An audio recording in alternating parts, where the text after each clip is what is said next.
Hi friends, இந்த வீடியோவில் intro effect பார்த்துருப்பீங்க. அது ரெடி பண்ணுறதுக்கு ரொம்பவே எஃபெக்ட் போட்டு தான் நான் ரெடி பண்ணியிருந்தேன். அதனால இந்த வீடியோக்கு ஒரு லைக் கொடுத்துருங்க. அதோட இல்லாமல் அந்த எஃபெக்ட் எப்படி இருக்குங்கிறதையும் கமெண்ட் பண்ணுங்கள்.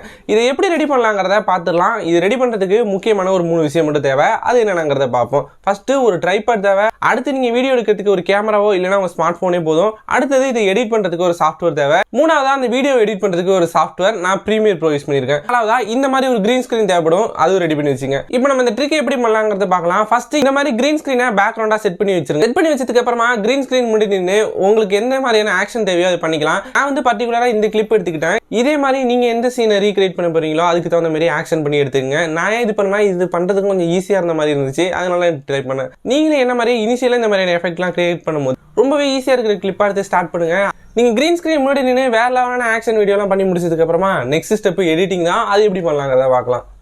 நான் ஸ்டார்டிங்லேயே சொல்லியிருந்தேன் இந்த வீடியோவில் ப்ரீமியர் ப்ரோ மட்டும் தான் யூஸ் பண்ண போகிறாங்கிற மாதிரி. ப்ரீமியர் ப்ரோவில் இருக்கிற பேசிக்கான ஆப்ஷன் மட்டும் யூஸ் பண்ணி இந்த தார் எஃபெக்ட் எப்படி கொண்டு வரலாங்கிறத பார்த்துருவோம். இது அந்தளவு பர்ஃபெக்டாக இல்லாட்டியும் ஒரு யூஸபிளாக தான் இருக்கும். ப்ரீமியர் ப்ரோவில் எப்படி அந்த தோர் எஃபெக்ட் கொண்டு வரலான்னு பார்க்கலாம். பெருசாக விஎஃப்எக்ஸ் நாலேஜ் எதுவுமே இல்லாமல் இப்போ நான் அந்த கிளிப்பை மட்டும் நான் இம்போர்ட் பண்ணிக்கிறேன். இப்போ இந்த கிளிப்பில் நமக்கு பர்டிகுலராக இந்த சீன் மட்டும்தான் தேவை. அதனால அதை மட்டும் நம்ம இம்போர்ட் பண்ணிப்போம். அந்த சீனை மட்டும் நம்ம உள்ளே கொண்டு வரதுக்கு எந்த இடத்துல நமக்கு ஸ்டார்ட் ஆகுதோ அந்த இடத்துல ஐயை ப்ரெஸ் பண்ணுங்கள். அதுக்கப்புறமா நமக்கு எந்த இடத்தோட முடியுமோ அந்த இடத்துல ஓவை ப்ரெஸ் பண்ணணும். இதுவரையும் அந்த கிளிப் இருந்தால் போதும். நான் இப்போ ஓவை ப்ரெஸ் பண்ணிக்கிறேன். ப்ரெஸ் பண்ணிட்டு இந்த இடத்துல நம்ம அப்படியே ட்ராக் அண்ட் ட்ராப் பண்ணோம்னா அந்த ஃபுட்டேஜோட ஆடியோ வீடியோ ரெண்டுமே இம்போர்ட் ஆகும். அப்படி இல்லாமல் அந்த ஃபுட்டேஜோட வீடியோ மட்டும் வேணும்னா இங்கே இருக்கிற 2 ஆப்ஷனை யூஸ் பண்ணி வீடியோ தனியாக ஆடியோ தனியாக நம்ம டைம் லைனில் கொண்டு வந்து போட்டுக்கலாம். இப்போ எனக்கு இது மட்டும் போதும். டைம் லைனில் அந்த இமேஜை இம்போர்ட் பண்ணதுக்கப்புறமா எனக்கு கரெக்டாக இந்த பேக்ரவுண்ட் மட்டும் தேவைப்படுது. இந்த ஃப்ரேமில் இருக்கிற பேக்ரவுண்ட் மட்டும் அதை எப்படி நம்ம எடுத்துக்கலான்னு பார்க்கலாம். இந்த இடத்துல கேமரா மாதிரி ஒரு ஆப்ஷன் இருக்குல்ல, அதை கிளிக் பண்ணோம்னா அந்த ஃப்ரேம் மட்டும் நமக்கு இமேஜை சேவ் ஆகிடும். அதை இப்போ சேவ் கொடுத்துக்கலாம். ஃபோட்டோஷாப்பில் இந்த இமேஜை ஓப்பன் பண்ணதுக்கு அப்புறமா நமக்கு இந்த சப்ஜெக்ட் வேணால் இதோட பேக்ரவுண்ட் மட்டும் தான் வேணும். இப்போ சப்ஜெக்ட்டை நம்ம ரிமூவ் பண்ணிப்போம். இப்போ இங்கே இருக்கிற ரஃபான ஒரு செலக்ஷன் டூவில் எடுத்துக்கிட்டு அந்த சப்ஜெக்ட் மேலே மட்டும் லைட்டாக ஒரு செலக்ஷன் பண்ணுங்கள். ரொம்ப அக்யூரேட்டாக இருக்கணும்னு தேவையில்ல, ஓரளவு மாடரேட்டாக இருந்தாலே போதும். கொடுத்துட்டு இங்கே எடிட்னு ஒரு ஆப்ஷன் இருக்குல்ல, அதை கிளிக் பண்ணிவிட்டு அங்கே ஃபில்லின்னு ஒரு ஆப்ஷன் இருக்கும். அதை கிளிக் பண்ணி கண்டென்ட் அவேரில் வச்சுட்டு ஓகே கொடுத்துட்டிங்கன்னா அந்த சப்ஜெக்ட் மட்டும் ரிமூவ் ஆகிடும்.